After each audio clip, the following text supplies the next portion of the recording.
and welcome to our show, Midwest Weekly, starring myself, Hairwiz, and my co host, CLT. We are here to give you a recap of the quarterfinals action across the Midwest Sweat League spring split of the year 2025 that we are currently in, and my oh my, has it been a great 2025 so far, and certainly a great one for our league. Not only has this spring split offered a lot of awesome and fun action, it has also brought us some great quarterfinals matchups that we are going to discuss with you today, as well as how lucky we are to be starting up the Rec League soon. So we are just very, very blessed. With all that said, I would just like to, as always, ask my co host, CLT, how he's doing today, how his week's going. I'm certain that his weekend went well, had a lot of fun with these series. But yes, CLT, how are you doing? Day's going pretty good. Work was kind of gentle to me. Because I got to work a fifth day. I got off a little early today, so I can't complain too much. But Listen, we ready don't to talk about these really fun, entertaining series. yeah, we don't like complainers around here. Let me tell you. Yeah, well. So bad news, guys. Something else I noticed. I should have you guys upload screenshots because it's been doing this. But nonetheless, at least they're recorded on YouTube, right? Yeah, stats are still not being tracked. I don't understand what's going on, but playoffs has been really messing up here for us. So with that said, I will go ahead and I'm not going to click on the series since we already know that it's all messed up. But we're going to go ahead and jump into Bucket John Bets versus Coin Flip, which I believe was the first series of the weekend, actually, right? That is correct. That Yes. was played on Friday evening. Yeah, and this one was casted by our friend Nexus. So I'll always shout out to him. Appreciate you've been very helpful here. But yeah, I mean starting off here, I'm kind of playing some of the game here on the stream. But what do you think about these game one comps here, compositions? Uh, I th- think the comps. I think both teams kind of got what they wanted to get. Though I will say Bucket Johns I think responded really well to this 1-2-3 of Vi, Swain, Syndra. Swain typically banned away from Coin Flip's bot lane as they are well versed at playing the bot lane Swain with melee supports. So I thought their response to that was really good. The thing about Swain bot lane is it's a very slow tempo type of bot laner. And then when you pair it up with Syndra, there's just a lot of scaling involved, and it really makes like the backline damage of Swain Syndra easily to itemize against. So, seeing that it was Pantheon B1 into Vice Swain, I thought the Smolder Alistar was just like the icing on the cake that John Buckets needed. I felt like they were running away with this kind of draft part in the first part. And then just to pair Swain up with Tom Kench's Smolder just gets the free stack. Yeah, I know they like to run Pantheon Swain a lot in the bot lane, so taking away the Pantheon was pretty smart here from IBGen uh, to make sure that kind of worked out. We do see though both junglers pathing down bot side the start of the game. Really, really, really nice attempt here by Brandino with the Q flash, but unfortunately Messiah was quick enough to get away from it. And they end up having to give their support here as Geo does fall for the first blood of the game. But um, yeah, identifying that both teams kind of want to play for their bot lane, both of them starting the same as junglers. That's always kind of fun to see when you get to see that early fight 3v3. Um, but Pantheon, I would say it's probably a little stronger early on than the Vi, but nonetheless, Vi was there first. If she hits that Q, it's a whole different fight. I think Messiah just ends up dying there pretty quickly with the CC chain. So well played there early on. Um, I know this first game ended up going over to Bucket John Betts. I didn't really catch this first game. I caught a bit of second game and then I caught the third game. Did you see any bit of this first game here? I did catch a little bit of it. I caught the draft and I caught probably the first part of it up until plates kind of falling off. It had my attention because I really wanted to see how this early game was going to pan out. With Smolder being able to free stack, I wanted to see if Coin Flip could keep the pressure on. and they really had a lot of difficulties doing that. I thought Sunflower on the Mel. There are certain mids in this league that are definitely merchants of the Mel pick, and playing that into Krieger Syndra, like you just outrange it, and it can create some issues Ooh. early. Even though most mids will be pretty happy with the Syndra side of it, there is some difficulties playing the Syndra side early. Yeah, 6:45. That's why I just went ooh 6:45. Leche here is trying to meme on Matthias and just gets solo killed for it. It was a pretty clean little play there by Renekton too. Man, you Yeah, a little too much memeing, huh? A little too much memeing. yeah. Um, Renekton had a weekend. yeah, this champion. Well, it's not just been a weekend. He's been really strong throughout these playoffs. It seems like the champion's back, man. He does seem like he's back a bit, um, which is really good for Renekton players, really bad for people that enjoy League of Legends, because I do think Renekton can ruin a lot of games and make the games unfun. So, what a champ. What a champ. Yeah. Yeah, just kind of watching this out. But I would say early game here. Hats off to Bucket John Betts. They really put a lot of focus into shutting down this Swain. Had here I'm checking 18 minutes here. Swain was 0 and 5 here at 18 minutes. So Aristotle was really having a hard time playing the Swain game. Uh, it it begs the question: is his Swain really good, or is Bucket John Betts' game plan just really good? I'd like to think there's a middle ground in on all of that to say that I'm sure his Swain is not bad at all. I've seen his solo queue stats; he definitely can play it well. Otherwise, he would not be climbing in solo queue with it. Um, but at the same point, I also think maybe people could have been able to play into it throughout the rest of the split because you can see, like you said, it's low tempo. You can kind of hard focus it early, and if you get it behind, Swain just doesn't really do much. His healing's not going to matter in team fights because he's so far behind. So I do think the game plan by Bucket John Betts here to punish it early was really, really well executed. Yeah, Smolder's always been, even in the days of Swain mid, because it was shared meta with kind of the Smolder mid thing. Smolder is just a really good answer to Swain overall. You have ways of getting away from him, and you have overall just a lot more range. So I thought it was very, very smart. It felt like Buckets knew if they left the Swain up that there was going to be a possibility, and then when Coinflip pulled the trigger, Bucket kind of played the trap card for it. Yeah. I will say another thing to note is this is probably our best Smolder game we've had in like a very, very long time. Like, and of course it's on our reigning MVP here. Like, it makes a lot of sense that he'd be the one to pull it out and just go ham on the pick. Um, I don't think Smolder is someone we should be focusing as a pick here. To be honest, I understand in this context why it was picked. If you're explaining that it's not too bad in this win, but like overall, I still think there are much better 80 carries under this patch right now. But I think this Wednesday there will be patch changes, right, for semifinals and finals. Correct. Yeah, so we'll be well Double now. check that. Even if there's a patch change, actually Tuesday we will be on this. We will be playing a match, so they will still be on this current patch, nonetheless. But Ooh, yeah, for the rest of the two matches that will be left over, which will be the second semifinals match and the finals, it should be a new patch. CLT is gonna double check that, yep. but Uh, I'm curious if any AD changes are gonna come through. I think Tristana and Jinx should be highly prioritized right now. I think they're so strong. Sivir is probably my number three. Those three champions, man, like Giga Chad champions. I don't know. yep. They just do June so el- much damage. June 11th is the patch, so this would be these Tuesday night, early Wednesday morning. Yep. Yep, there it is. So we will be on a new patch, which is nice for consistency for the most part. We'll be playing. Everybody will have to figure out this new patch together as we move into finals weekend. But uh, yeah, well played there by Bucket John's bets.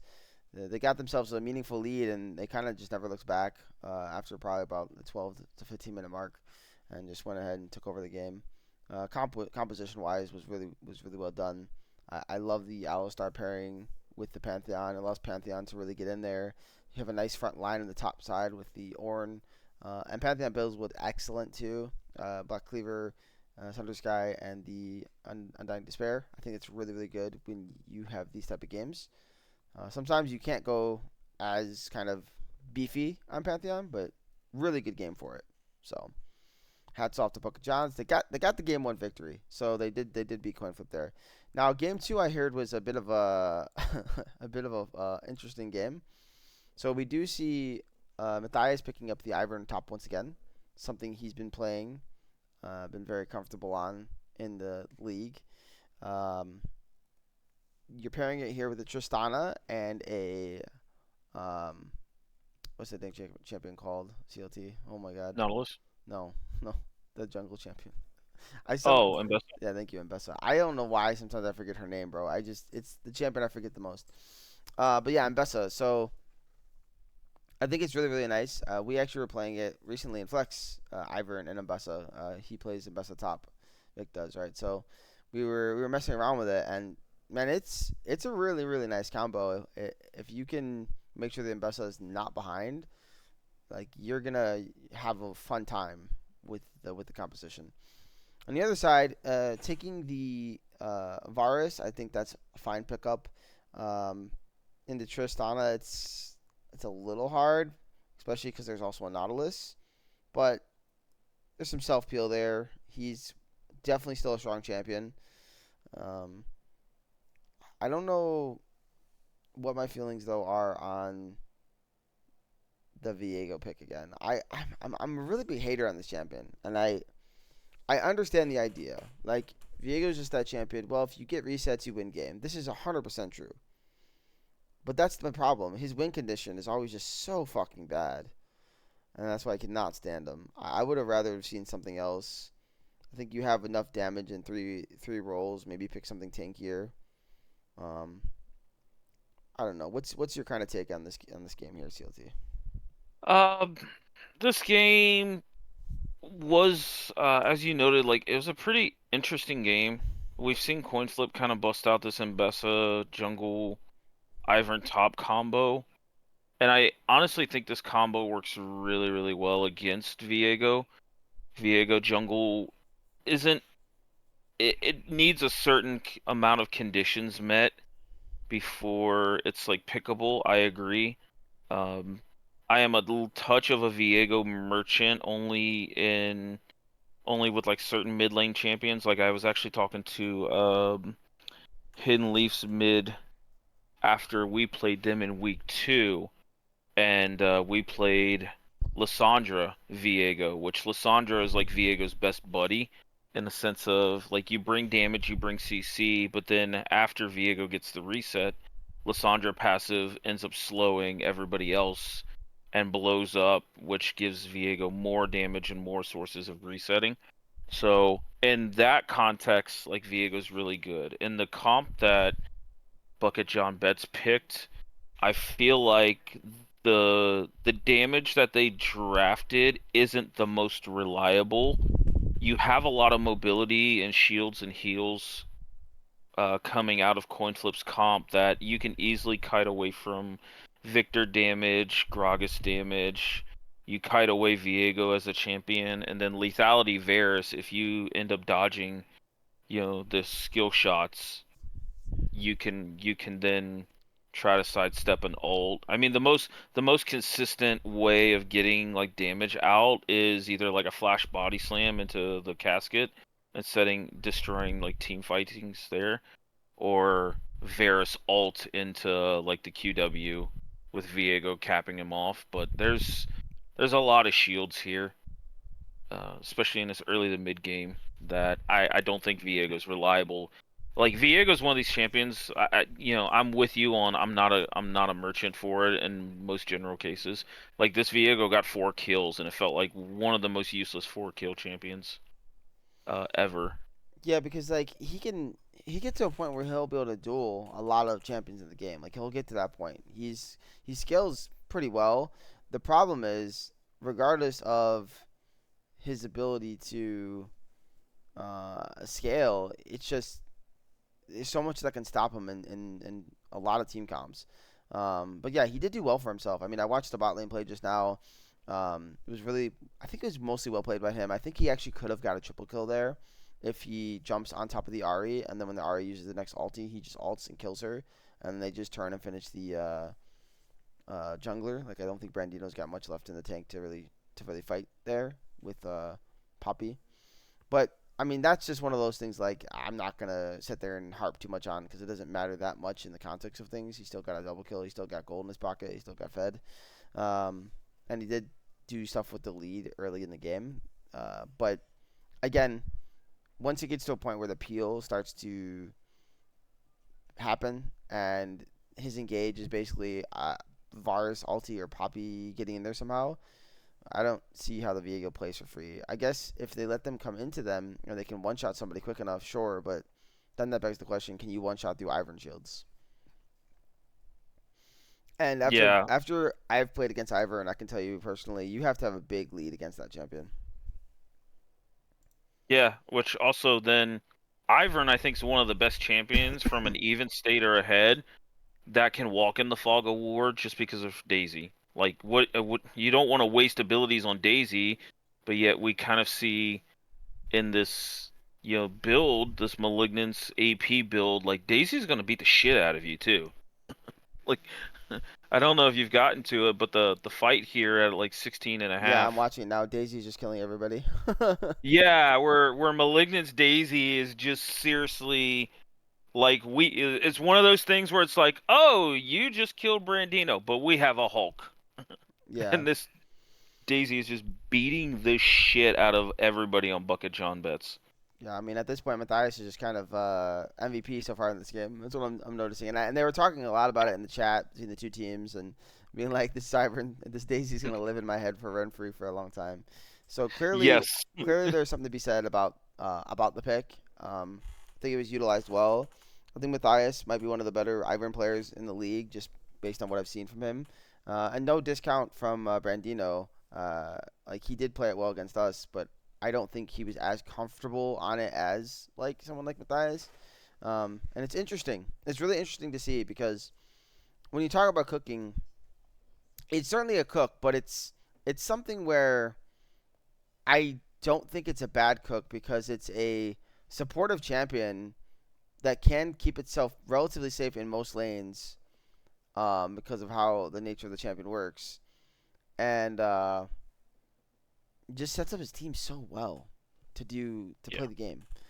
So it's kind of like playing a tank on the top lane. You just want to set your team up, man. I think the top lane role, as much as we want to like act like it's not what it is, the truth is top lane role right now has been delegated to mostly tank and or supportive type champions up there. When I say supportive, not actual supports, but stuff that sets up the team. And then there's stuff like maybe Renekton Aatrox. I really don't think right now top lane is about being a hard carry player right now. That's just my personal opinion. And even when you look at the builds from champions like Jace, man, Jace is building tanky, like or at least was. I don't know if he still is, but he was, right? It's just there's no real like damage threats that you want to pick top side of the map. That's just my personal breakdown and opinion. Yeah. I would tend to agree. What I would say though is whoever's top laner seems to be the most consistent or has the biggest amount of leave definitely can impact a game quite well. It's just I agree with you. Their style of champions, you don't see many like hard carry top laners come out, top lane champs. We've seen one Camille this weekend, but like the most carry oriented champion has just been Renekton, and that's it. Um, Yep. in that regard. So Yeah. Looks like yeah, they're starting up a Baron here early on. And the fight looks like it might go their way, but Aristotle gets a nice reset, and they have to push him off Baron here. Aristotle does get shut down, but it's man, this game is very back and forth here. I'm kind of just watching through it more of it. Um, every time they get a small advantage on one side of the map, it just they get another advantage somewhere else from the other team, and they're just going back and forth. Very very highly contested between these two teams. yeah, for sure. I think ultimately the mobility and the team fighting um out of coin flip really kind of scaled up. and put in a lot of work here. Yeah. Well, they had I also, triple cloud here at 30 minutes too. yeah, but I mean, I remember seeing quite a few fights here where Krieger was kind of like dancing along the side and was playing off Ari resets really well. Brandino would be able to pull the trigger and get a lot of support from Matthias after this redemption got built up, and then you know, Yiz reset City between Aristotle and Krieger. So Yeah, and I think ultimately, I think this game just suited coin flip style in the mid yeah, game when trying to I want to hold say mid. I think Brandino and Matthias played really excellent games here, um, to make sure the team could stay in. I really do think they're kind of the MVPs here of this particular game, and this is no discredit to anybody else. I mean, Gio Pro was still fighting at angles. Aristotle was doing his damage, and Krieger had a quiet game, but a quiet good game. You know, um, but overall, just from what I'm watching here, this is really really well played by Jungle Top here. And to be honest, like when they play for topside, I do think they tend to win games. Like I do actually think Matthias can generally get a lead from Brandino setting him up, and they can carry that over really really well to the rest of the map. And I think that's again due to the fact that Matthias plays a very very supportive playstyle as a player too.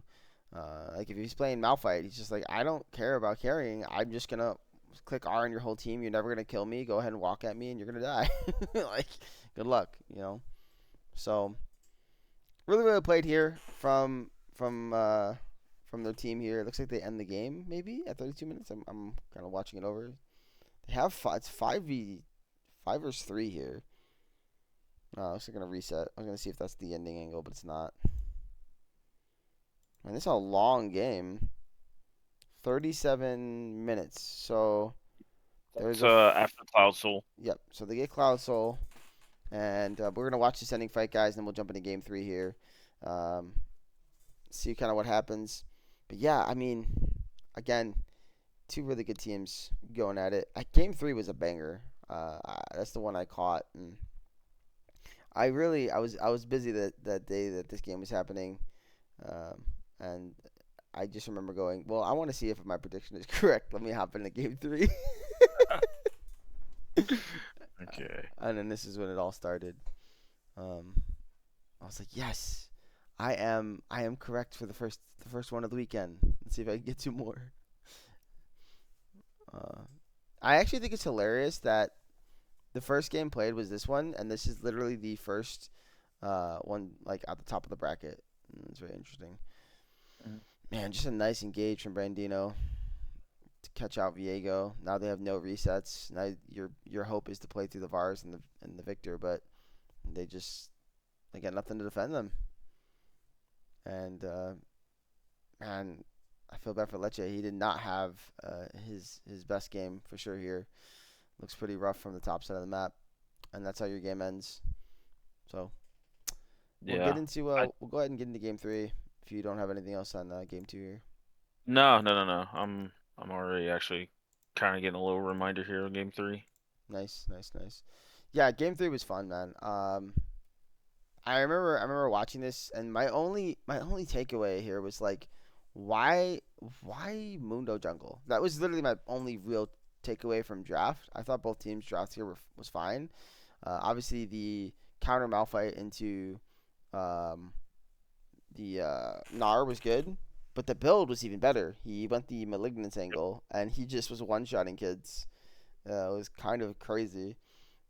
Um, but that's what I'm saying. I think Matthias truly is the MVP of this series, man. I mean, he really showed up when it mattered most against a very very good team.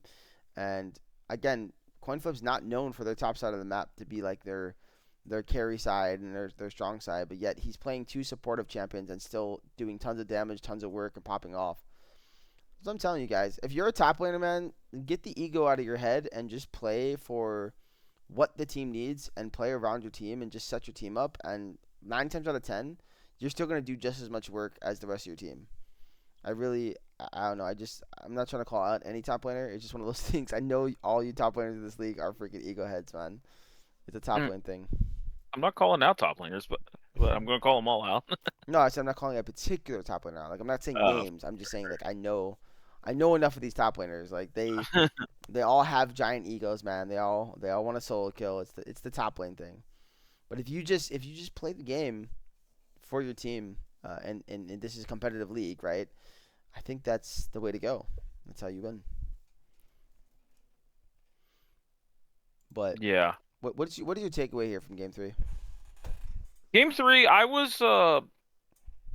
was questioning a little bit of the Mundo pick. I felt like you have so much scaling drafted, and I'm actually gonna go back and just take a double check. Okay, so you're drafting like Lulu Azir Mundo. You're already showing so much scaling here that if you're gonna go Mundo, I think you reserve him for the top lane and get a fairly like impactful jungler just to kind of glue this comp together a little bit more.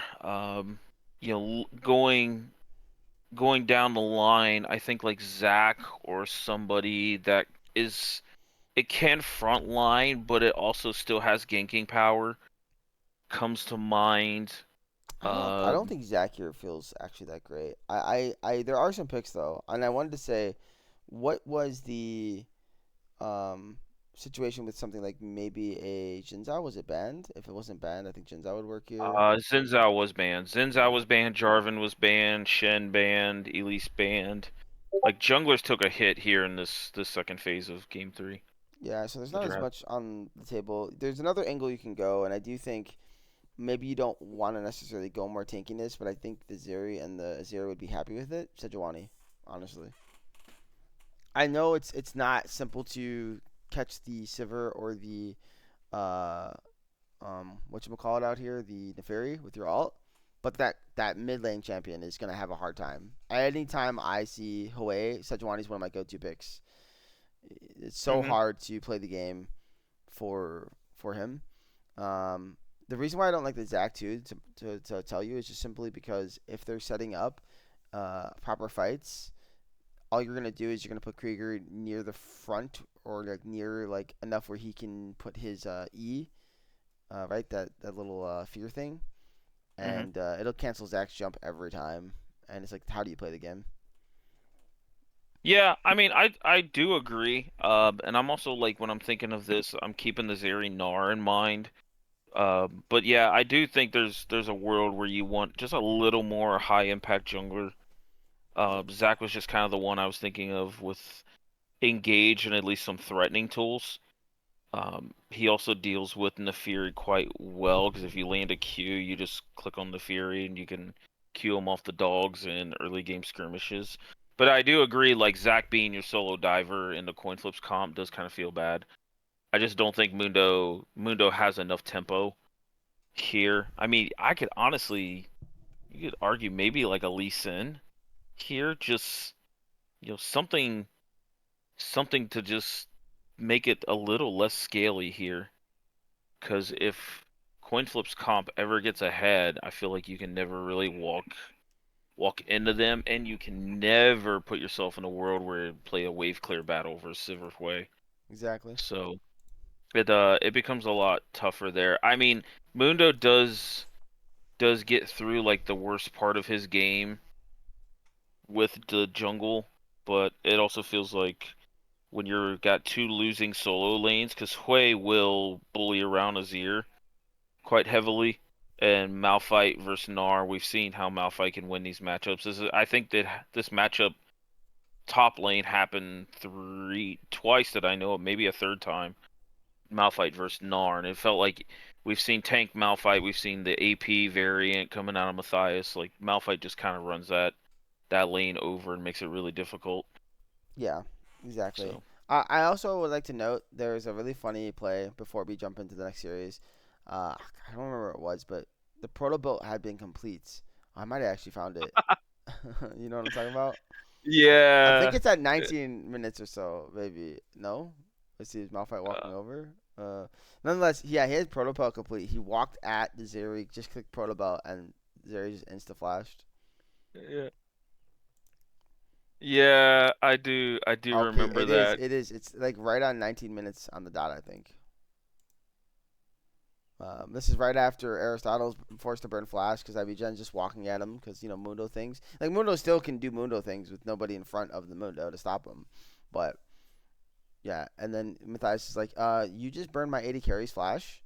Hey, Messiah, what are you doing, bud? Hmm. Portobello. Yeah.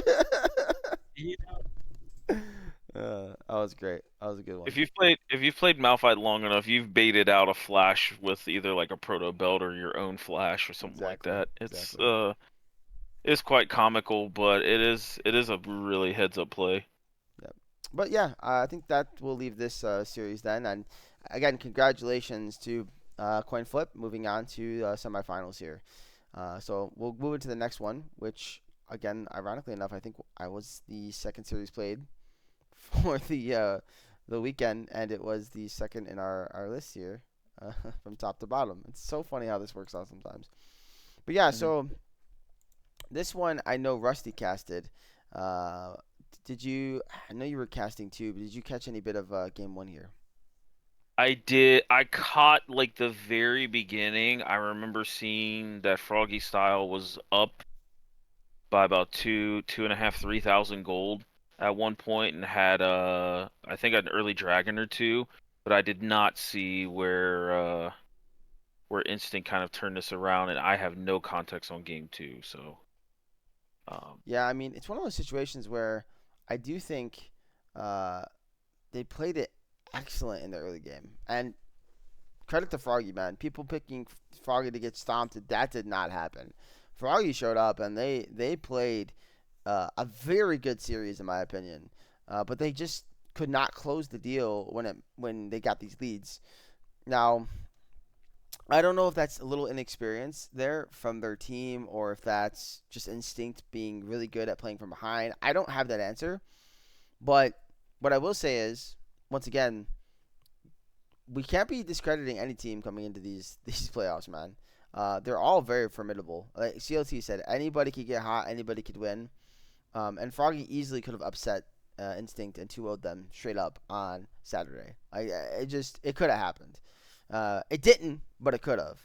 So testament here to Instinct here in game one to be able to claw back after a rough early game.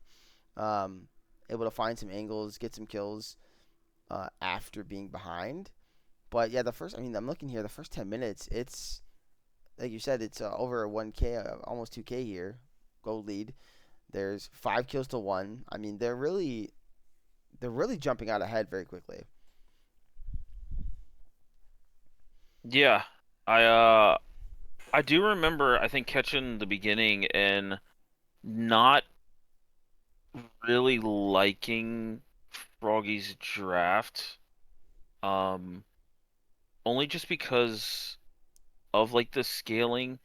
I thought Talia really stops Froggy's draft. Like Good Boys Talia really stops what a lot of Froggy's draft wants to do. Even if they got ahead, it's very difficult to walk into like Ash Talia with an Orin frontlining there, even as super tank like Skarner or Anivia.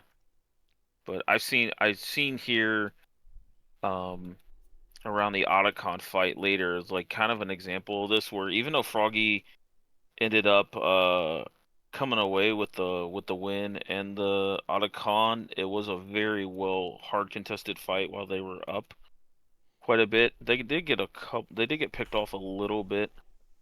I'm kind of skimming through the 20-minute mark here. So, Froggy still put up a battle and Yep. got off to a really early lead, which, looking at their comp, if they get off to an early lead, it must really, really feel good. But speaking specifically at the mid lane matchup, it's really hard for something short range and overall low movement speed like Anivia to walk into Talia. It's an Yep. annoying, annoying matchup. I think for me personally, I would like to say that for the most part the comp is good.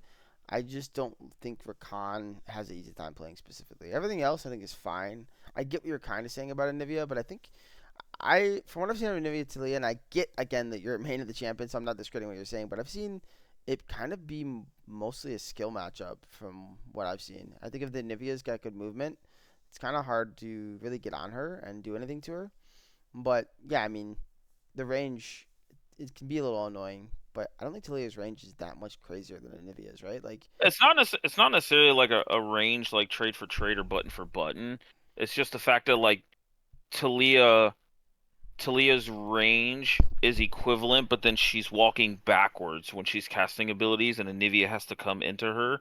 So it mm. like really exposes her. It's a similar logic to like Anivia Oriana, where like Anivia can win the lane. It's very skill expressive, and Anivia is kind of favored in the lane, even with the scaling advantage. Um, but you're ultimately like you're walking into those champions, and Anivia doesn't really like to walk forward. Oh It's too my God, Bananasaur with a huge impale at 15 and a half minutes, bro. Three man, and somehow his team does not kill anybody. What in the world? Did they end up killing eventually? Like that is crazy. That is so criminal. Okay, they do. Oh my God, that was disgusting. Anyways, yeah, something else I wanted to know is I think the Skarner getting all the kills earlier was not like not all, but he was getting a lot of the kills early was not really ideal for their team either. Like, if you give a kill to this Anivia, a kill to this Aatrox early, man, like that could be hugely impactful throughout the game. Unfortunately, the Skarner is like, yeah, he's great. He does good things. His damage is actually not that bad for a tank. But man, like I think I want some gold on those things. And it seems like it happens a lot in their games that Bananasaur ends up picking up the kills. Sometimes it works out, sometimes it doesn't. And here, I wonder if that was part of the problem. yeah. But It's like one of those weird. It's not really like trying to hate or nitpick heavily on like Bananasaur even. It's just one of those things like if if it goes a little differently and they have a little more gold, what the difference is in their damage could be the difference in some of these fights. mhm. And they still played so excellent here though. I mean, again, 29K to 28K here at 18 minutes. I'm watching another fight here. Anivia does go into egg, but then the Aatrox just goes off, gets resets. Actually, he doesn't get the reset, but he does get a double kill.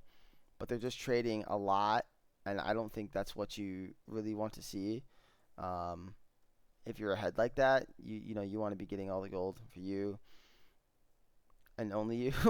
But if you're trading back, it ends up hurting you in the end, and that's kind of what happened here. Uh, Yeah. they get aced. It's kind of crazy. Yeah, looking at like the 20-minute mark, Instinct just got a pick onto mid lane here, and now they're walking into this dragon area. But this reassuring, this is a bloody fight here. Yeah, is it a 20 minutes or because I watched the one at Yeah, 18, yeah, they turned around and reset up for another dragon fight. and then fought it. Yeah, and then fought again. And yeah, man, Froggy gets three dragons here. The more I dive into this, the more I'm interested to see like where did this game really turn around. I was told that this game was like super back and forth once Instinct got the lead. But okay, I'm looking at 22 minutes here. Avalon gets a reset here. I mean, the scaling is nice in terms of the fact that you have an Ornn and a Fairy in the game, Oh, but good good boy. Why you gotta do it to him like that? what play? Oh, 22 minutes and about 10 seconds. There was a fight and Oh yeah, they chased Froggy up in there and good boy had like a really clutch Talia W to yeah, catch Anivia and Aatrox. I saw that. Yeah, I mean that's just good boy Oh, playing the game to the fullest extent and trying to get his team into the game here. You're also giving that's him Talia. I mean, that's definitely one of his best champions. So I'm not particularly surprised at him having success here, uh, continuously in games, man. You can't hold him down. You just have to try your best to win around him. That's how I always feel. Froggy wins the next fight here. Man, this back and forth here. Yeah, I mean, I'm telling you, Froggy looked good, man. They really could have 2-0'd here, and that's the most impressive part is considering that you're looking at it from the standpoint of like, well, this is basically the best team in the league, especially now we're on Saturday. Bucket Johns is out. This is the best team left, right? Um, and you're just going, dang, they just got truly tested by a team that maybe people didn't think could take them, but nah, they showed up. Froggy showed up and played an excellent series. I would love to see a team like Froggy return. Beautiful, beautiful alt there from the Poppy. Yeah, I would love to see them return again because this team has a lot of potential, man. And from my understanding, four of their members have been playing together for a while. Um, and only Bananasaur is like the new kind of pickup. So I feel like if they had another split together, man, this team has high potential of winning the split. Like honestly, Mhm. I would have them as a favorite if next split happens and they were in there. They'd be up there for me. So and they have really great bot lane too. Hook and Hero are certainly one of the best. Yeah, agreed. Let's try to find the ending of this game though. When does it end and how does it end? Let's see.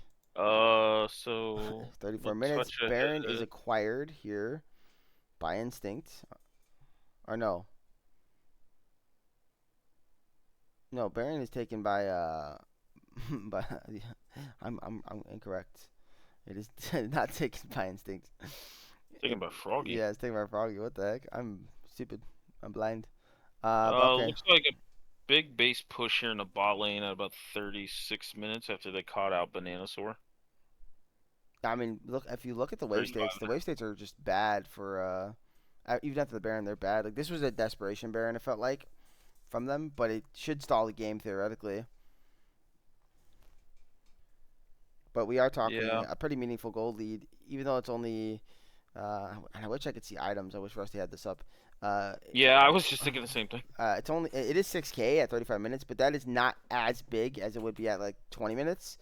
But it still means that probably a good chunk of these players here are sitting on 5 or 6 items here at 35 minutes. Like it's very possible for the side of Instinct. So depending on how that gold got allocated throughout the game.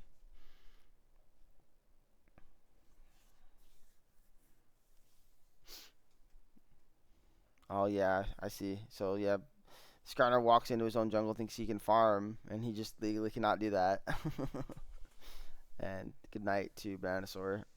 That's pretty unfortunate. I understand, like, you want your farm, you think you're good because you have the Baron buff, but I think you have to stabilize first, get the inhibitor spawned up, and then you guys can start to push with the Baron.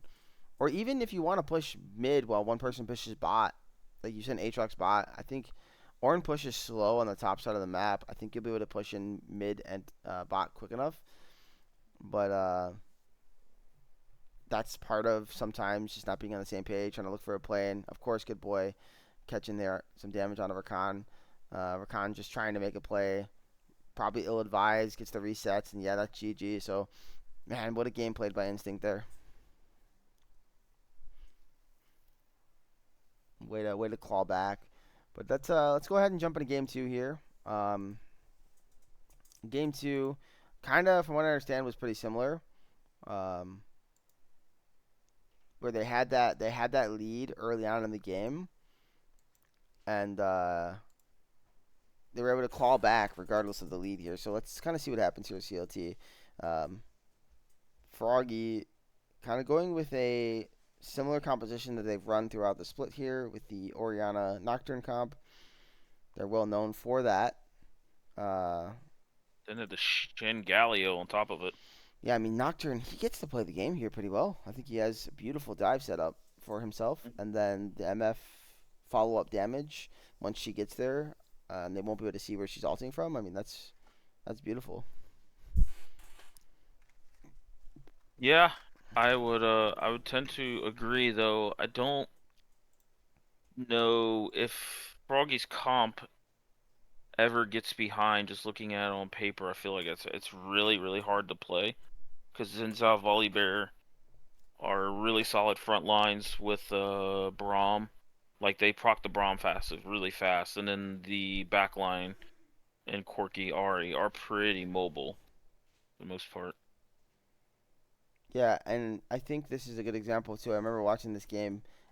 Dude, this Braum made this MF's life a living hell. By the way, uh, the thing is, if the Braum is played correctly, MF just doesn't get to play the game. And I remember, again, I go back to Big B talking to me about this, saying he doesn't feel like it's a counter. Well, I think that's because you played in some guys that don't know how to freaking click Braum correctly. But there's two ways to make MF not play the game: Braum and Braum, right? So any of those things, if used correctly, MF never gets to do her max damage. Now she has to auto.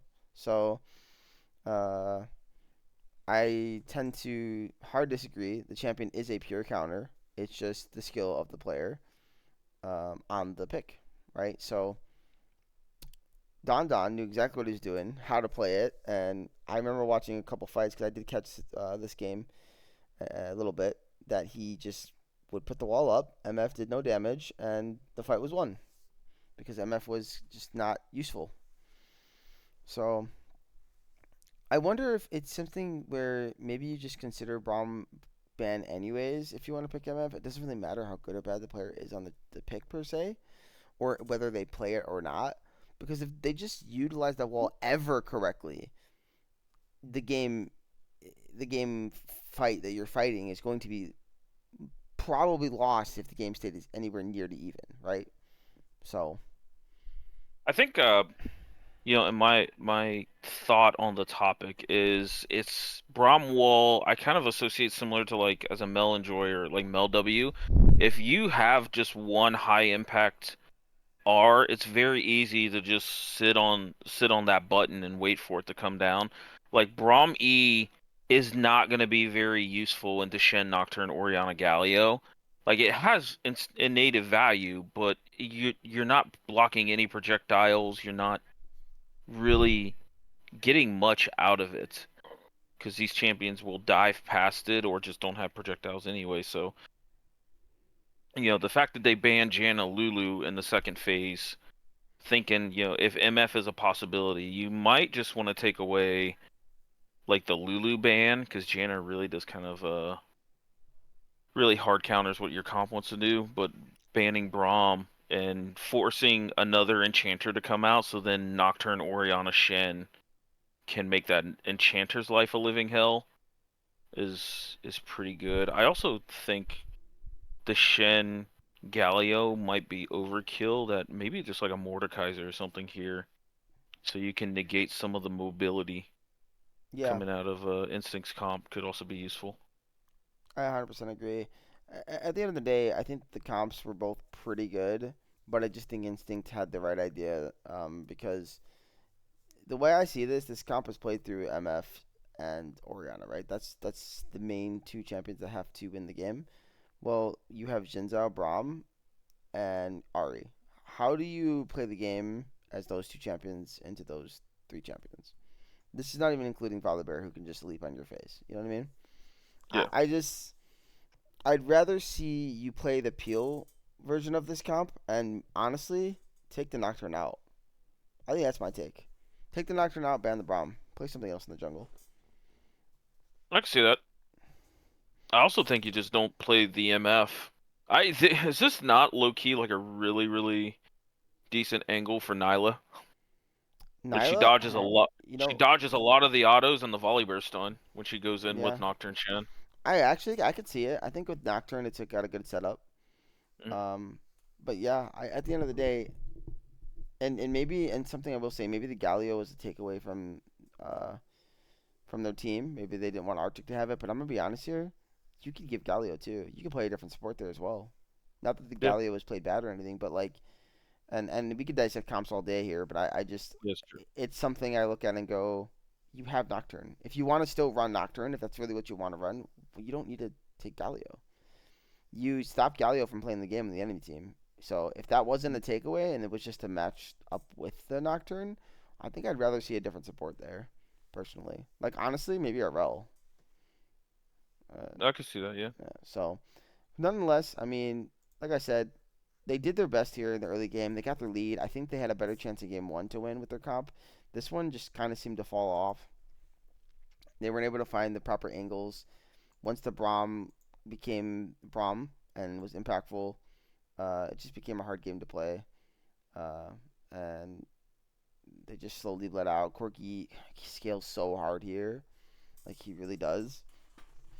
Um, got such a good setup from his team, and eventually they got bled out and lost the game. I remember that. It was just like it was one of those weird like, oh, it looks so playable, and then the game just slowly started to fade out of their grasps. So, uh, GG here to Instinct to get their another victory and move on to play coin flip in a rematch from regular season that I know we're all excited for, especially in a BO5. So let's go ahead and move into the next series and one that we debated a lot about. I think between the two of us on what was going to happen, and I thought I broke it down pretty sound for you. And now that you see what happened, do you kind of see where my take was coming in on how Prime plays just such a slow style?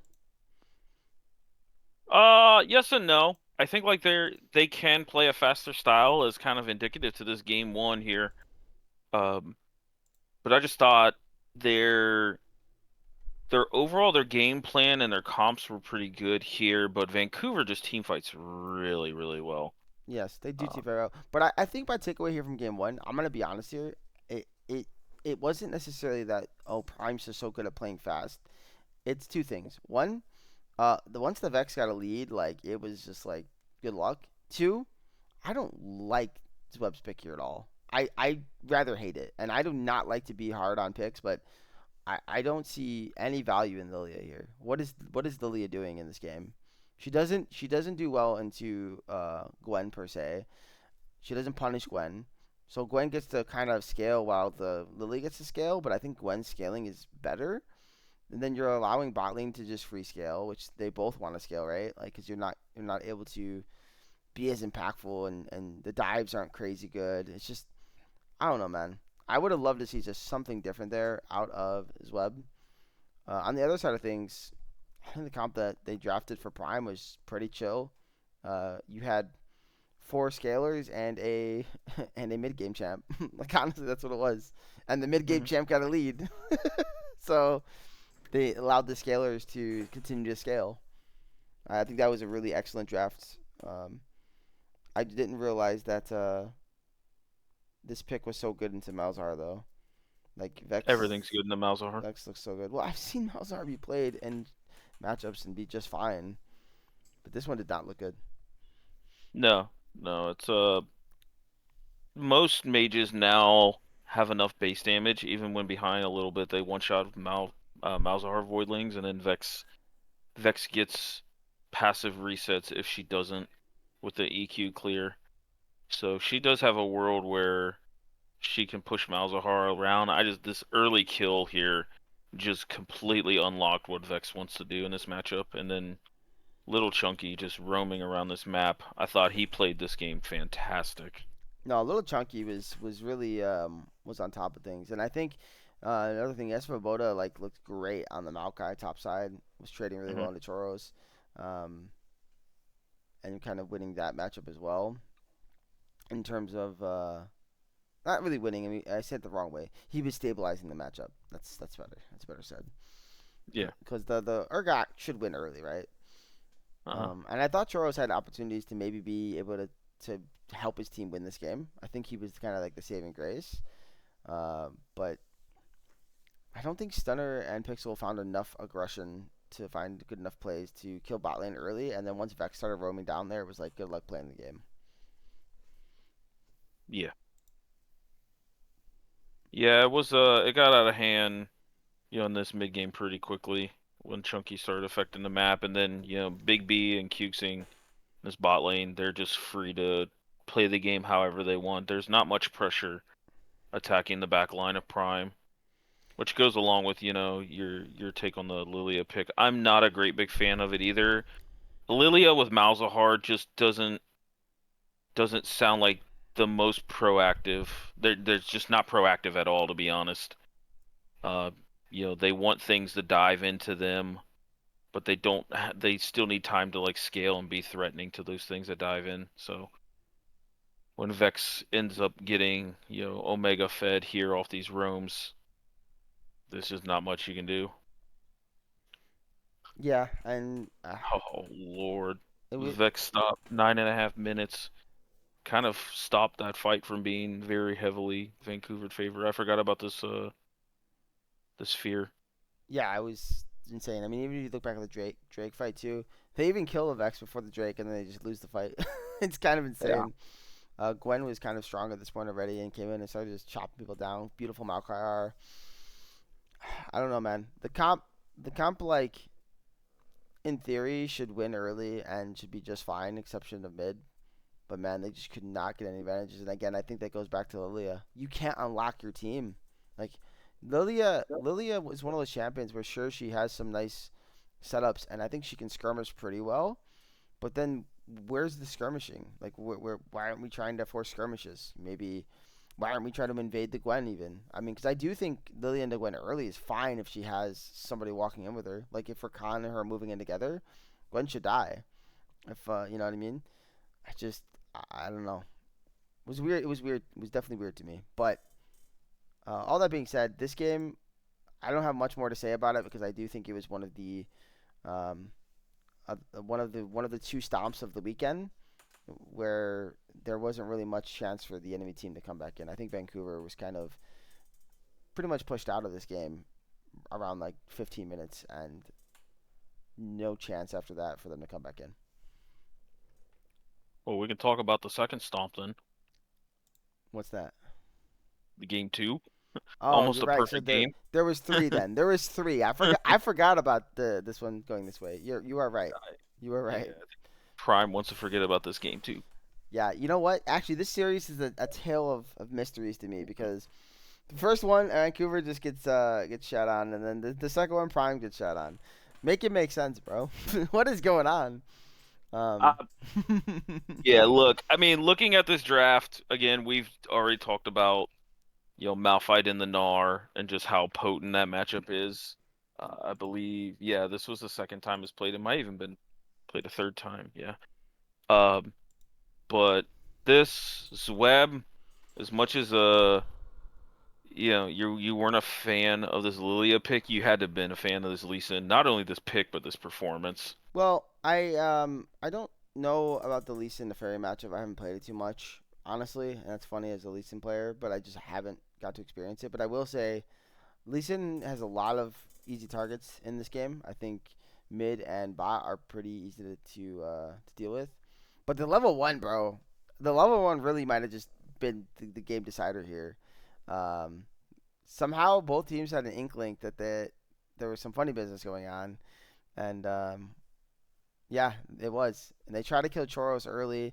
Nice shielding from the Lee Sin. Going W start here to keep him alive a little bit. I loved seeing that from Zweb. He saves his Malphite, and they end up getting, I think, everybody killed here, right? I think Esfoboda even Yeah, dies. 3-0. Yeah, Well, the big unbelievably the, played.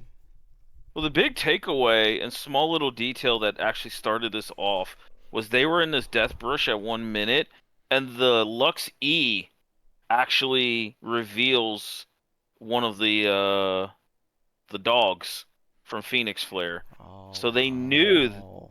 they knew they were invaded there. And actually, I think Lux's mana flow ban goes off as well. Yeah, yeah, it does. That's So they had a crazy. very, very hint of vision in that brush and knew what was coming, and then that gave him a chance for Pixel to come up and create this 4v3. And yeah, it just kind of went downhill from there from Team Prime. That's crazy. Another note, I think we don't see this a lot anymore, Braun Lucian, but man, I think Stunner and Pixel played this really excellent, and I was happy to see some good Lucian play. We don't see this AD carry much anymore, man. But it Mhm. was it was at least if we do it, I feel like it just kind of runs it down. At least in our league. I know it was a Shopify game. I could have sworn they kind of popped off on the Lucian Nami. So it's definitely one of those things that's still playable, man. But I think it's better off later on in the draft. I don't think it's something you take early on. It's not a game one Lucian pick or anything. Yeah, well, you're not into a tanky comp at all, so Lucian R goes hard here. I mean, not even just Lucian R. He still can do decent in the tanks. It's just if he has the proper setup around him to do so. And I think he did. But yeah, I mean, the biggest story of the game though overall goes over to Zweb and Mac, really just being undeniably just saying we're going to win this game, we're going to claw back and get a game three here. After they got that lead, as you noted, it was just one of those things where um, nobody could play the game. And Chunky, he abused Mac in game one, but man, he took it right back here in game two. Yep. Yep. They almost got perfect, but ended up taking a turret here near the end. That is right. This was a near perfect game. I even forgot about that part. And I it's such interesting thing when you see, and I'm just gonna reveal the end here real quick for you guys. It's so interesting when you have a series like this because this was not as competitive as it could have been in these first two games. By no means. Like I think Vancouver came out flat in game one, which is kind of the Vancouver like strategy. I almost wonder if they do that on purpose. They're sandbagging their game one performances because they've had I think the most three-game series where they've gone full three games this split. Really nice insect there by Web on a big B. Um, but then that game two, they just turn it on, and this was just them turning it on. That could come back to haunt them here. I don't know. I mean, the best of fives is a different animal, so we'll definitely have to see. But again, Vancouver picks up the win here, 22-0, nearly a perfect game. Perfect in terms of deaths, but nearly perfect overall. Really insanely done and well played there to take down a one seed. And yeah, so now we'll get into the last game. What's your take here? I think this one was the closest of the series. What Oh, without a doubt. what's Yeah. your takeaway here in game three? So my takeaway was there was some funny business in the draft in the sense of like Impact picks this Mel early, and I think this is another thing. We talked about it in game one of the coin flip series, where if you know there's a player that gravitates towards a specific pick, then you can kind of trap card it a little bit. Picks the Mel here B1, but then we know Prime's mid laner loves these kind of wave clears, um, stabilizing mids. He's played a Nivea and Asol along with a few others to split. So you bait out the Asol pick, but then you take this Mel bot lane and throw Orianna into it with an Orianna Vi combo. And I thought that was really clever. They definitely played to those strengths and attacked a little chunky here in the mid lane quite a bit here. We see at the 5 minute mark he's 0-2 already, forced to get a tear on one of his backs, which really, really delays um, Asol quite a bit here. But the the Asol, once he got some kills, and I think the biggest thing for him was even though he was behind gold wise, he was still accelerating with stacks. And Asol's damage does depend on his stacks quite a bit, more so than other stacking champions, because of the percent health popple Q and everything else. So all of this fighting around here in the mid game, he got some really good ults off, and that's what kind of recovered and accelerated his stacking. Yeah, he got But solo killed by the way. Is how the game started. That was the first blood. yeah, Uh, I remember watching this live and somebody going, and who was watching with me, like, wait, doesn't just Oriana just auto him to death here? And that's literally what happened. yeah. I'm like, yeah, that's really interesting. Why would he engage like that? But I don't really know It, enough to say. I mean, I felt like watching this as kind of a fellow ASOL player, like he definitely traded in the right window. I just think he went too deep. Like he was okay trading health for health and being, okay on that. The fact that he continued to go forward and then just tried to rely on his Q damage was probably a little bit of a mistake on his part because ASOL can trade auto for auto with Orianna in a short burst. Like he has one of the higher base ADs in the game, shockingly enough. Mm, Um, but in a long-term fight where Orianna's getting more and more empowered autos, um, you do end up losing that. Orianna's one of the few mages that can go auto for auto on Good Say Soul. But yeah, gets solo killed, burns, I think TP back, and then immediately gets attacked again by this Vi, yep. if I remember how this early You game know, went. and this is one of those things where I remember when I was watching this game, the thing that I noted was one, I didn't really like the Mel bot lane at all. I wasn't a fan of it, and I still am not even with the outcome. But also two was if this Vi Oriana got ahead and this Renekton maybe got big, like I do think they would win the game just because they had so many ways to just jump on and like one shot Big B or one shot Chunky, and it would be fine. But if it was even state and it scaled into late game, like it would be almost impossible for Prime to lose. Almost, right? There's still angles. And it was funny because basically what I said was happening. Then Zweb got a little hyphy, trolled over like a shutdown for no reason in the red side jungle, and then the game just became a slugfest. And I know this game went later too, so I'm thinking like, oh, okay, I don't see how they win. And they just every time Vancouver looked like okay, they should not win this game, they would just find these crazy plays and angles, and they would be able to turn it back over. Another thing to note is just the Tristana thing happened again too. I don't know what it is with Tristana players, but they just love to int for no reason. You know which play I'm talking about, CLT? I don't quite remember which one. I'm over here at the 12-minute It mark, was around it watching. was around a Drake, I want to say. He like jumped over into that river bush, and then just got completely murked for it. I don't know remember who he's jumping on, but he basically jumped into four Uh, members. I do remember the play. I don't remember the time of it. Yeah, Um, I was like sitting there watching, like, what did he just do? That was my literal reaction. I'm like, Bigby, no, come on, bro, please. I, Cause I think. go ahead. Sorry, go ahead. No, No, you no, no, good. it's all you. No, you, you, No, no, you. I was No, no, you, you, no. you. This is not. We're not gonna have a meme joke here. You go ahead. Um, no, yeah, I think overall, like, there was some mishaps in some of the team fights from Team Prime in general. Like, I know you brought up the Big B Tristana play. Um, just looking at it more team for team, I definitely felt like sometimes a little chunky got, as you would term it, hyphy with some of the big ults here, and they weren't patient enough for Vancouver to make the first move because I feel like if they play it out a little more patiently, some of these team fights go more into their favor, especially in the late game.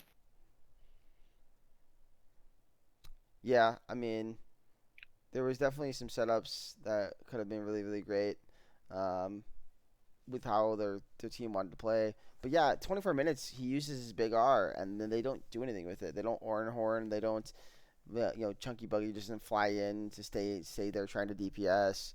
One of those interesting plays, and then Alistar is just zoning everybody. Huge Oriana ulti, and once people start dying, it's just really bad here. And the big thing was, dude, this Renekton. Charles gets in there, big W, shreds out the Tristana. But then again, like, okay, you're thinking it's over and the fight's won for one side, but never mind. Prime says we're going to turn it back. So it's like, it's so many back and forths in situations. Uh, I really didn't know how it was going to go because I thought Renekton might have had a chance to just clean the fight, but he didn't. Just barely wasn't able to finish Tristana. But it was a really still a nice attempt. Um, but like when you look back at the play, like it should have been over before it even started, right? Because the moment that big R is dropped, like Ornhorn has to come in and we just fight forward. Yeah, yeah. God, I'm watching some of this fight back at like 24 minutes where they're just brawling back and forth. MLAC gets a really good ult off. Um, but I kind of see what you're. I'm not a big fan of this Mel either, though I understand the bait into it and then taking the bot lane. Yeah, But and man, and and, and that's the Renekton. thing is like Stunner by no means played a great game three, and I like Stunner a lot. I think he's a really good AD carry. I think he'd like to have this back, but it just didn't matter because regardless of how the pick was not useful or useful, there was still just so many other things happening on the map that was helping them win this game. And Charles got big on this Renekton after that shutdown around the 27-minute mark, I think it was, when they got Baron on Prime. And then he became a monster, and he started just cleaning up these fights. So it was a very interesting game to watch. I don't think, based on the outcome, is what we got. I feel that satisfied with the series because it was just basically who can int harder in the first two games, and then how hard can we run it down in game three, and then who's gonna be the one to run it down and end the game. It's just it didn't feel like satisfying League of Legends in that standpoint. But yeah, if you want to watch the ending, if you remember the Oriana ult was huge. I do remember that. Like Mac found a huge double double shockwave onto both the Acel and the Tristana, and it was just over at that point. No damage left. Yeah, actually, yeah, MLAC had two really big Oriana ults. The fight previously where they were brawling over dragon positioning. Um, over this third drag here at 30 minutes, they pushed, got an inhib, reset, and then both teams made it back to dragon again to just brawl all over again. I think the big difference though is Acel didn't have big ult for the second fight. He used it on the first fight. So it made it really difficult. I also think um Acel's build was kind of interesting. Like I still there's probably a world where I still like bloodletters on him a little bit more than the verdant barrier, but I understand like you're trying to prevent yourself from being Vi ulted, but verdant barrier gets dropped off so quickly, not only with like Vi pressing R and then smiting on you, Hmm. but also with the poke from Mel can displace that quite easily. So Agreed. I don't know. I'm indifferent, but oh Lord, MLAC with this ult here at 32 and I a telling you half. that's the one that ends the Woohoo. game. But yeah, I This mean, does end the game. congratulations again to Vancouver. You found it and you pulled it out. So, but yeah, this will lead us into the final one of the week, which was right here, boys. Happy Jellyfish versus Femboys. I know we were all very excited for the matchup, and in the end, could only have one friend coming out victorious. But yeah, let's touch on game one here. Happy Jellyfish coming out here with the Dippy Shen top lane, Akali in the mid lane for Marika, and then Bard pickup for sorry, not Navis. Navis playing AD Bard. Funny. No, Bard pickup here for Marcutie, something that I know you noted you liked a lot. I really wanted to see Alistar just because I think for me, Alistar is so free in the Sivir, but after watching Marquiti play this, I could see why he wanted it into the Sivir here. So Yeah, I think this champion's designed for Marcutie. He's a complete asshole on the map when he's playing Bard. And yeah, I'll yeah, go ahead and just say that's it. a little rough. That's a little toxic Yeah. CLT. I mean, dude, he just absolutely makes life a living hell for whoever he's against on this Bard. This is his style of champion, and I think Varus is a really good partner with it. Especially lethality, you can kind of sit back and wave clear with it, and Sivir Lulu's not really gonna dive your bot lane. I wasn't a big fan of the Pantheon here. I don't feel like he provides enough tempo and early, and I low key think Pantheon's a touch fake in the jungle. Like I just think he really doesn't do much until level 6, and he's more of a responsive champion, to where I think you needed a lot more proactivity here. Yeah, Um, Out of the jungle role here for femboys, but no, I mean the story for me this game was Marcutie. I mean Dippy had great games. Rika ended up popping off and snowballing, but Marcutie to me like you already seen in the first blood play, he was mid at 4 or like 3.5, 4 minutes, just already roaming, making life hell. So yeah. I think Terra's played really excellent too, and I like that play there around like 6.5 minutes where they made the yeah, TP with the or not the TP with the Stand United on top of the Xin Zhao to come behind bot lane. I thought that was really well played and executed. I think Happy Jellyfish just came out and played a clean, very clean game one. Like there was nothing you would look at and go, oh man, they didn't look like themselves. I think they did. They did and they played excellent. I do think Inferno. This is not something. It's not his main role, as we are aware of. He was, playing it because Don Peñasco can no longer play on the team, and they had to bring in Chicken Jockey to run topside. So We're gonna see how it kind of works out. I don't know if Inferno is going to be the official jungler. I think that's what they're leaning towards, with Chicken Jockey being the new top laner. We'll see how that plays out. It is unfortunate because I think Dylan Banyaswa was a great player to watch and really fun and exciting. But this is what we're gonna be shaped out with here as we move into semifinals weekend. But yeah, man. I mean, this is just really an excellent game out of the entirety of Happy Jellyfish, and I think Navis had one of the best performances of the split on a Varus pick. I mean, it was just crazy. The triple kill here at 8 minutes, and then just being able to steamroll the game from there on the champion. I know you really want to point out Mark Cutie, but I think Navis might have been just as impactful, if not more impactful, in this game. Oh, I mean, agreed. Not taking anything away from her for sure. This triple kill that she got in the mid was massive, and I think the Bard ult helped kind of stall that play and giving Navis enough time to put out some damage on Mac. But yeah, yeah, this really was a good effort or a good team win for Happy Jellyfish overall.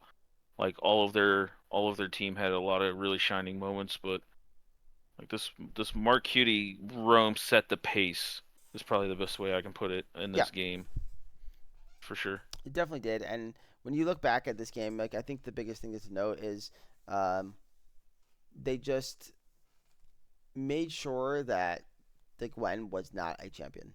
Like Dippy really won hard himself, but even then, like they continued to focus the Gwen down. And I think Jockey may have been a little uncomfortable here in game one just because of the fact that he was filling in his first game of the split, and it's an elimination series. Like I mean, that's tall shoes to fill at that point. Um, and then again, Inferno going onto a roll, and he hasn't played probably for a while or maybe never. I have no clue if it's a secondary role. I'm assuming it has to be if they're gonna put him in the jungle. But still, he hasn't played it on stage. I'll say it like that. It's not really a stage, but you know what I mean. He hasn't done it here in the league, so I think that was the biggest thing for game one here, and Happy Jellyfish took advantage of that and utilized their advantage there.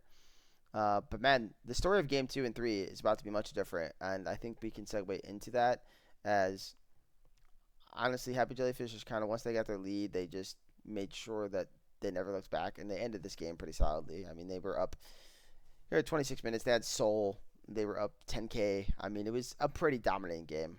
I don't know if I'd call it a complete stomp, but it was pretty close. It was definitely pretty close. You could argue. I mean, 10K is just a stomp. So well played by them to get this first win. Um, but yeah, we can go ahead and jump into game two here, and a different tale to talk about here. Renekton, yes, Renekton. Let's start there.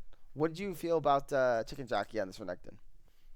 Absolutely massive. Definitely felt like they they let him do his thing, and I don't know Chicken Jockey at all, but he looked way more comfortable in this Renekton, and honestly, I think stemming back, because I know we're going to talk about the draft here a little bit, the fact that they tried to play kind of scaling with this Camille into Renekton, I'm not a big top lane player, but most of the ones I remember talking to don't really like Camille into Renekton unless Camille gets a boatload of resources, because Renekton is a pretty big early game bully, but still scales like decently well.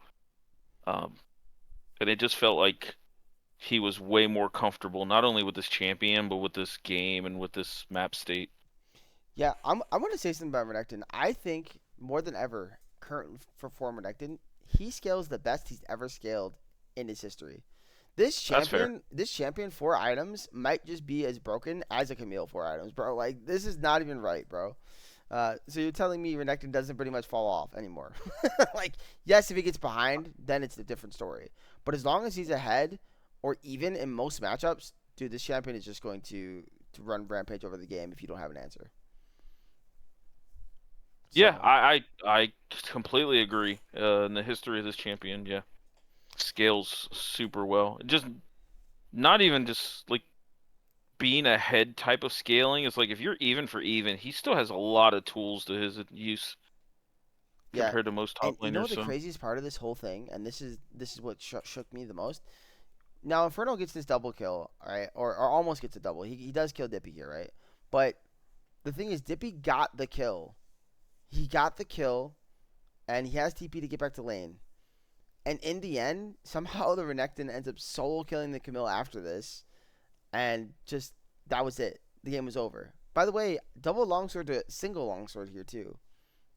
It doesn't even make sense to me. Chicken Jockey was a monster in this game, and I've never seen Dippy in my entire life, and I really need to say this. So Dippy, if you end up watching the show, you know I have nothing against you here. You are a great top player, amazing player. I've never seen you have a this hard of a time playing the game, but Chicken Jockey really made your life a living hell. That was the most impressive thing to me. Again, coming off of a really rough game one, first, second game of the split for this guy, bro, insane.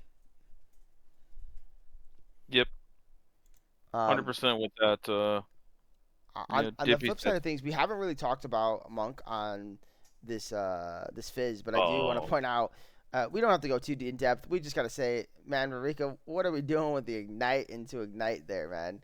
I have to agree. We talked about it a bit on the live, man, but you can't do that, right? Like you have to play with the barrier and just respect the Fizz, regardless of if you think you can beat him. And I'm sure you thought that, and I'm sure that from what Monk said, he knows you can too. But man, like you just play it smart, right? Play it safe, because now you're setting yourself up for a very hard game if Monk gets ahead, and Monk did. I I have a touch of context, because I've actually talked to Rurika about the Xerath pick prior. Like Xerath on paper looks really, really well up until the Fizz counter pick here, and the Ignite is just so you can kind of trade one for one, or at least have a little bit of early game pressure before Fizz gets off the ground. But I do agree, like that is a ballsy move into not only an aggressive mid player like Monk, and he knows how aggressive Monk is. Like I said, they're really good friends, in and out the game. But going Ignite for Ignite into a Fizz, Fizz doesn't really need to kill you, and we see some of this in the side lane matchups where Fizz just zones you off turrets. Like he doesn't need to kill you at all. You're the one that needs to come up and get resources, and the barrier is just the most consistent option here. But I mean, I talked about this last week in the predictions where it's there's times where Happy Jellyfish drafts a team comp and you're like, okay, this is Happy Jellyfish. The Vi Ari, I think they're the best team in the league that pulls off that combo easily. Um, and then some of the other picks, but the fact that like sometimes they they go all in on some other, like, I don't want to say weird or wacky picks because Xerath is a meta mid laner, but some of the times blind picking this stuff, just it can go south in a hurry, Yeah, and to do it against a Fizz player, yeah. come on, bro. And here's my last notation that is on any players in the series, and we can just kind of touch on, or not the series, but this game. Then we can touch on the game three and the ending of this one. Is that Mark Judy and Navis were playing out of their minds this entire freaking series, and in the bot lane, we're winning every matchup in Ashes and Mac. Like they really were like the saving grace here for Happy Jellyfish, and it feels so bad here because I think the Jin, if it's not a Jin, might actually be able to play the game more because man, how do you play into Fizz, bro? How do you do that if he's ahead, right? How do you play into this Renekton? I know we have Thresh for some peel and Maokai too, but man, like I don't know, maybe the Kaisa angle or something, just something that can let him play the game more. Self peel, I guess, is what I'm getting at. But man, yeah, it was a hard fought game too. I think the definitely, I would say it's probably the most competitive game of the series between these two teams because we are gonna touch on game three here in a second, and that was that was a not an end to a series that anybody wanted to see. You mean this brawl? game mode draft that we see in game three. Yes, yes. Um, yeah. Well, in fact, I think we can just go ahead and jump on over there. We'll do that. We'll jump into game three. Uh, yeah. So we got four melee champions into basically four melee champions. um, man, we have some context for the Rarika Monk matchup here between the Diana Silas. He kind of broke it down with the W star, and I think he said, uh, what did he W star say? W max with Yes. bone plating, Yep. Yeah. and Rurika did not bring bone plating. Yeah. Now I think the bone plating would have made it easier for Rarika to play the game, sure, but I'm still wondering if the W max tech would have been enough to still get an advantage. I don't know. We'll never know because he didn't have bone plating. But what I do know is, Minions traded early. I mean, they went for one, 1-for-1. Though I think Eureka lost some minions under the turret because that's basically where the kill happened. Um, Bot lane, Ashes and Mac really didn't do anything. I like Navis and Marcuti didn't like hard pop off this particular game, but they were winning bot lane, and that's in part due to the Zyra pick as the bot pick, which was very interesting to see. But the other side of the map, Chicken Jockey, Inferno, and Monk just bro, unbelievable performances from the three of them. Um, and again, Dippy couldn't even play the game this game either. It was very hard. I know that Jax is supposed to be like good into Mbessa, so I do get that aspect of it. But at the same point, like, man, I don't know. I don't know what you do here if you're happy jellyfish. Once this game got out of hand, what was it? 15 plates at 13 and a half minutes. Yeah, Yeah. yeah. You noted it on stream that this was, I think, the first time this split, I a mean, if team has went ever, by the 15 way, plates. if Yeah, ever, if by the way. ever, but You don't see that in competitive league, especially with two teams of this high caliber of play. Um, and that just shows you. I wonder if Happy Jellyfish game two rattled them, honestly, because they did not look like themselves. So, um, I don't know, man. Game three was something. What is your overall take on the game, though? um, I mean, I kind of noted this when we loaded into it that whichever team got ahead was, I feel like, going to run this map over.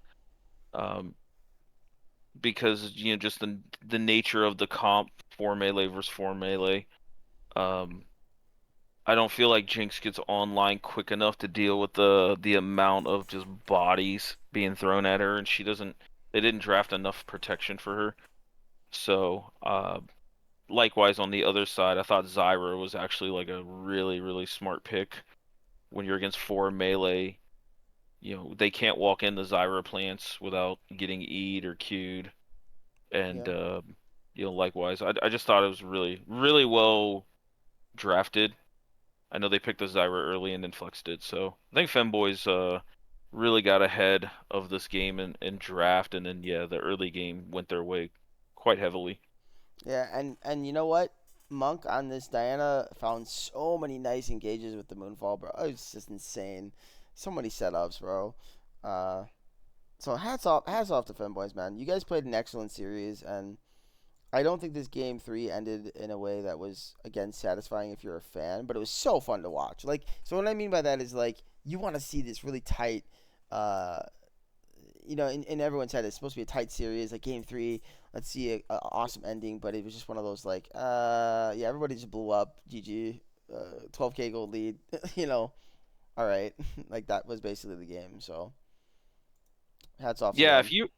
if you were a fan of just champ v champ action, like kind of call it brawl, this was the game for you. But it definitely these type of games snowball so quickly it can get unenjoyable. Yeah. With that said, we have two more things to do here. So I'm gonna pull this up on stream for you guys.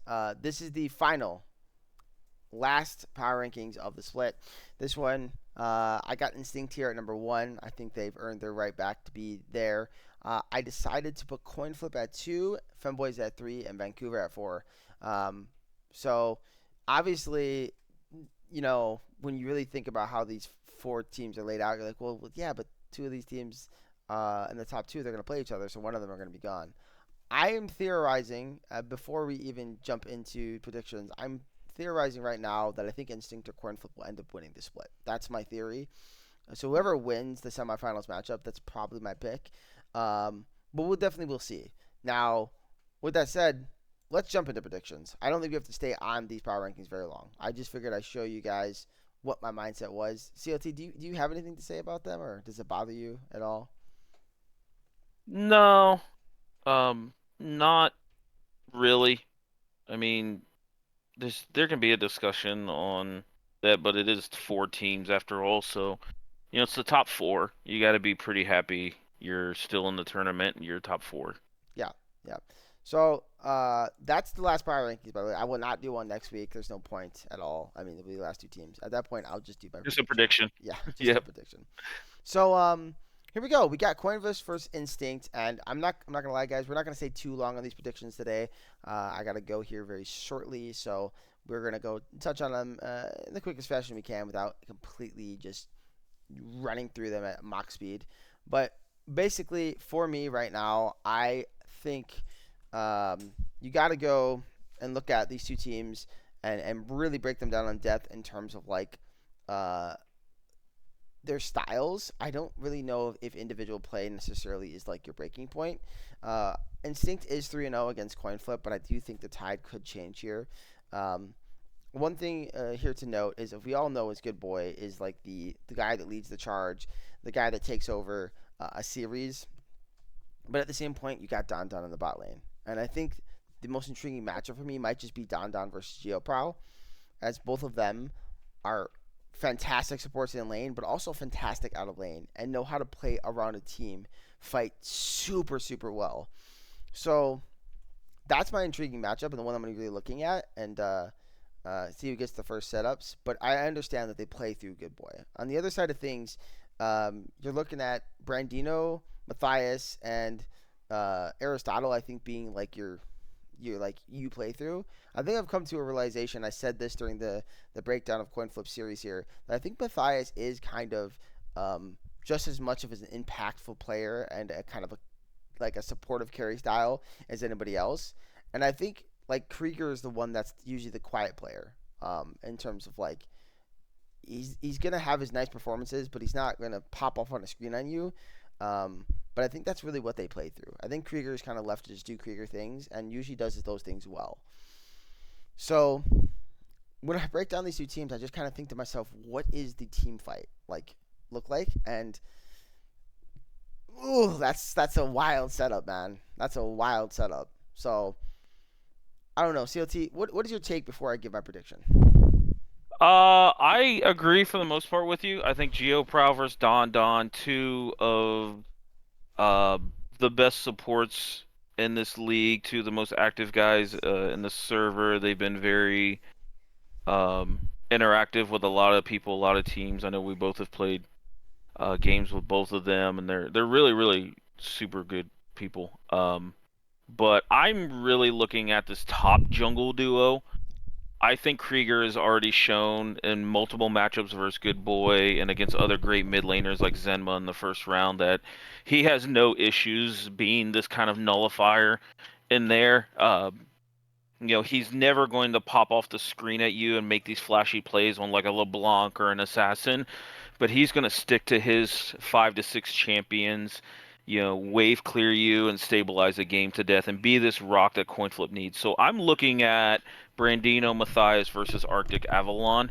Matthias has shown that he can absolutely pop off and be a game changer on anything top lane. So I think if Instinct wins, it's going to be able to kind of nullify the pressure coming from the top side of the map. I am concerned in a BO5 about some of the picks or champion depth coming out of coin flip, but I also know it's coin flip. There's probably a lot of cooking out there that they haven't displayed. So uh, I'll go into my prediction and kind of let you then go. I think it's going to end up being a 3-1 for Instinct, but I think it's going to be a very competitive 3-1. These teams know each other quite well, and even though Instinct is 3-0, I think Coin Flip is going to take a lot from not only their playoff series but their previous matchups Okay. Well, I to make am this going competitive. to have a wild take here. I'm going to say coin flip wins 3-2 in crazy fashion. I think coin flip realistically is going to drop the first two games, and I'm going to predict a reverse sweep. I know that sounds crazy because coin flips pools in terms of the jungle pools where people probably be like, once you get to 3 4 games, what does Brandino have in the tank? But I just think that Instinct might have a similar issue, and I for some reason feel weird about like some game 3 weird situation happening and then coin flip getting momentum and just pulling it out of their asses because they just flip coins, man. That's what they do. So because I have this weird intuition that I'm feeling at the moment, that's my take. It doesn't really make as much sense, but if coin flip wins, it'll make a lot of sense. But yeah, I think it's going to be an exciting series nonetheless, and I would not be surprised if Instinct does win just 3-1 or even 3-0. To be honest, Instinct is good enough to do so. The next one we This got is here. What would you gonna that's say? not gonna it's not gonna be a 3-0. I will promise you that one. Yeah, that would be crazy. But let's jump into the next one here, and that's Vancouver Impact Challengers versus Femboys. Now this one is interesting. Now, mind you, we have 3 Group A teams left, right? So Vancouver could pull off the funniest thing of all time here and just slay the Group A, and I think that would be the most T1 esque type move versus LPL. You know what I mean? And that would set up the greatest caster call for me ever because I could just basically steal that line. Just do it for me, Vancouver. But looking at these two teams, I do think that Femboys certainly has the edge. I think when you look at them individually, I think they are stronger in almost every spot on their team. But but Vancouver is such a wild card to me because they have been a team that I've been on their train since week 2, and we can go back and watch the show, man. I've been talking about them glowingly since then. I think even through their loss to Scorch, I said this team just looked like they had a bad day, and I think their ceiling is higher. I know you remember me discussing that with you when we got the power Yeah. ranking stuff. They're the only team that took a game off Happy Jellyfish in the group. I mean, so for me, it was like this team is legit. If this team can make playoffs, I think they can make a run. Here we are 6 weeks later, and we are in semifinals, and this team has a chance to pull off a very, very crazy upset. Um, I don't know where their strong suit is going to be, except for maybe team fighting. And I think they're better at that than Femboys. I'm gonna be honest. I think that's where they're strong. I think Femboys is really good at playing side lanes and playing for individual players, but I don't think they're as good at team fighting as Vancouver. But I do think this should go Femboys' way. With that said, I'll let you give your little breakdown. I'll be right back while you do. But yeah, give them your little breakdown here. Yeah. So, man, what a matchup here, Vancouver versus Femboys. I think this is going to be a extremely bloody matchup, judging from how both these teams like to play. I do have concerns in a BO5 with Femboys as champion pool. We even heard Monk Mentality, aka Binky, come in after their series, and he was ultimately like super concerned, but he said he would definitely try to practice some stuff as well here. I think out of all of the mids left, MLAC does match up decently against Monk Mentality's aggression. He's shown to play stuff like Malzahar and Lissandra and Hui, some of these nullifying champions. So I think the advantage for Femboys can come through laning phase. Um, and we'll see what happens there. I will say top lane is going to be quite interesting with uh Choros versus I forget the sub, but ultimately like that's going to be an interesting matchup.